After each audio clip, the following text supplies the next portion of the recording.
नमस्कार मेरे दोस्तों, कैसे हो आप सब। स्वागत है आपका मेरे YouTube चैनल में। दोस्तों, आज की वीडियो बहुत खास होने वाली है क्योंकि आज हम बात करने वाले बजट पर। बजट 2024-25 अभी लॉन्च हो चुका है। जैसा कि आप जानते हैं, ये इस सत्र का अंतरिम बजट है। इसकी प्रमुख बातें इस प्रकार हैं कि दोस्तों कैसे इम्पैक्ट डालेगा, क्या कुछ सस्ता हुआ, क्या कुछ महंगा हुआ, ये सब हम इस वीडियो में जानेंगे। दोस्तों, बजट पर साथियों हर एक नागरिक की नज़र होती है, चाहे वो किसान हो, महिला हो, व्यापारी हो, हर एक वर्ग की नज़र बजट पर रहती है। बजट बहुत खास होता है क्योंकि सरकार बताती है कि क्या कुछ खर्च होने वाला है, क्या क्या स्कीमें, क्या क्या योजनाएं लागू होने वाली है। हालांकि जैसा कि आप जानते ही हैं कि मैंने बताया है कि इस साल का बजट अंतरिम बजट रहा है। ये क्या होता है इसको भी समझाऊंगी, तो चलो वीडियो में बने रहे। इससे पहले आप नए हो तो लाइक शेयर सब्सक्राइब करना ना भूलिए। तो चलो शुरू करते हैं वीडियो को। दोस्तों, एक एक पॉइंट को समझते हैं। बजट पेश किया निर्मला सीतारमण जी ने। निर्मला सीतारमण छठी बार बजट पेश कर रही है। छठी बार बजट पेश करने वाली वो भारत की दूसरी महिला है। इससे पहले मोरारजी देसाई ने देश में 10 बार बजट पेश किया था और बजट पेश करने का रिकॉर्ड उनके नाम है, जो बाद में देश के प्रधानमंत्री भी रहे। तो इस बार का बजट अंतरिम बजट है, आम बजट नहीं है, क्योंकि इस बार जैसे कि अप्रैल में चुनाव होने वाले, तो ऐसे में सरकार जब चुनाव होने होते हैं तो अंतरिम बजट पेश करती है, क्योंकि सत्ता परिवर्तन होने का खतरा बना रहता है। इस बार आर्थिक सर्वेक्षण नहीं आ पाया दोस्तों। इस बार सरकार द्वारा 74 पेजों की एक रिपोर्ट तैयार की गई है, जिसका नाम है द इंडियन इकोनॉमी रिव्यू नाम से। तो वित्त मंत्रालय ने आर्थिक सर्वेक्षण की बजाय भारतीय अर्थव्यवस्था एक समीक्षा रिपोर्ट जारी की है, जैसे कि मैंने आपको बताया ही है दोस्तों। द इंडियन इकोनॉमी रिव्यू नाम से पब्लिश किया है, जिसमें उन्होंने बताया कि सरकार पिछले सालों में उन्होंने क्या क्या किया है। ये सरकार अपनी बातें बताती है इस द इकोनॉमी रिव्यू रिपोर्ट में। पहले हम इसे जानते हैं, फिर बात करेंगे हम बजट पे। दोस्तों, इसमें उन्होंने बताया कि अगले 3 वर्षों तक भारत की अर्थव्यवस्था $5 मिलियन तक पहुंचने और 2030 तक $7 मिलियन पहुंचने की संभावना है।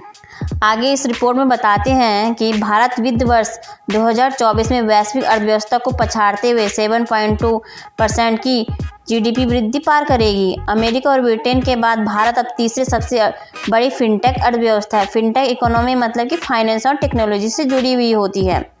हांगकांग को पछाड़कर दुनिया भर में चौथी सबसे बड़ा शेयर मार्केट बन गया है भारत। ये थी दोस्तों द इकोनॉमी रिव्यू रिपोर्ट की बातें। अब बात करते हैं दोस्तों इस बार के बजट में। बजट 2024-25 में क्या कुछ सस्ता हुआ, क्या कुछ महंगा हुआ, टैक्स में क्या परिवर्तन हुआ, किन वर्गों को क्या मिलेगा, एक एक करके इसको जानेंगे दोस्तों। वीडियो पर बने रहें और आगे बढ़ते हैं कि इसमें क्या क्या कह रही है सरकार। इनकम टैक्स में कोई परिवर्तन नहीं है। इनकम टैक्स ले में कोई बदलाव नहीं है। इसमें ना कोई सस्ता हुआ है ना कोई महंगा हुआ है। जब से जीएसटी लागू हुई है तब से कस्टम ड्यूटी और एक्साइज ड्यूटी को ना घटाया जाता है ना बढ़ाया जाता है। कुछ गिनी हुई चीज़ों पर ही असर पड़ता है इसका।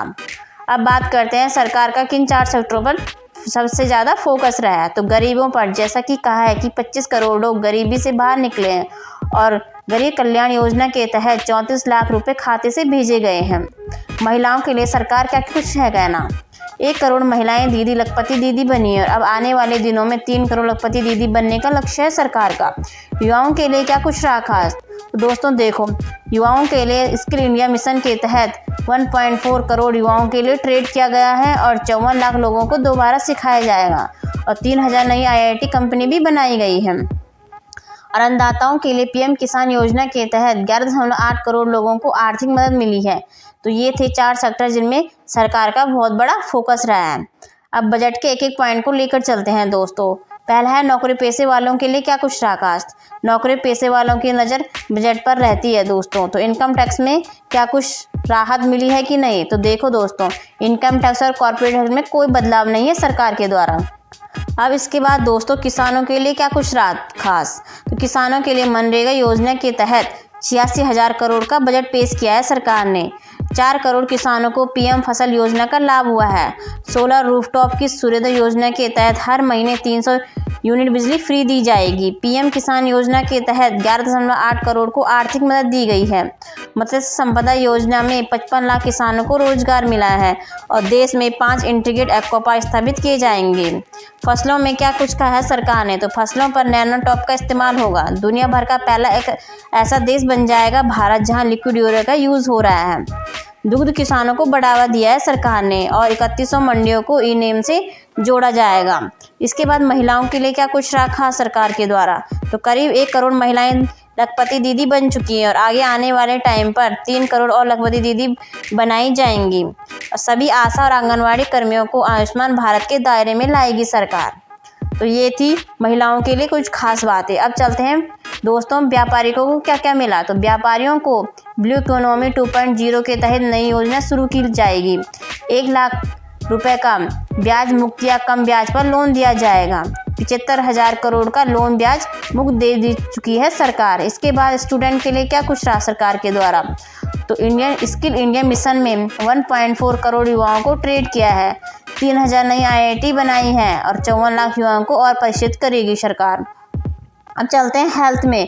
तो सरकार सर्वाइकल कैंसर की वैक्सीन पर ध्यान देगी। मातृत्व और शिशु देखरेख की योजनाओं को व्यापक कार्यक्रम के अंतर्गत लाई है। अब फिर क्या कहा है सरकार ने रियल एस्टेट में, तो सरकार का रियल मिडिल क्लास के लिए आवास योजना लाएगी और अगले 5 सालों में 2 करोड़ घर बनाएंगी। इसके बाद इंफ्रास्ट्रक्चर में 11% से ज़्यादा खर्च किया जाएगा। 40,000 बोगियों को वंदे भारत में बदला जाएगा और 3 नए कॉरिडोर की भी घोषणा की है सरकार ने। तो ये 3 कॉरिडोर बहुत इंपॉर्टेंट है। देखिए क्या क्या कॉरिडोर है। इनमें से पहला है एनर्जी और सीमेंट कॉरिडोर। इसमें सीमेंट और कोयले को ढोने के लिए होगा एक। दूसरा है सरकार ने कहा है पोर्ट कनेक्टिविटी कॉरिडोर। ये कॉरिडोर देश के प्रमुख बंदरगाहों को जोड़ेगा। तीसरा है हाई ट्रैफिक डेंसिटी कॉरिडोर। जिन मार्गों पर ट्रेनों की संख्या ज़्यादा होगी वहाँ बनाई जाएंगी ये। तो ये थी 3 इम्पोर्टेंट कॉरिडोर जो सरकार के द्वारा घोषणा की गई है। अब चलते हैं दोस्तों ऑटोमोबाइल पर। 3 नए रेलवे कॉरिडोर ऊर्जा खनिज सीमेंट के लिए बनाए जाएंगे।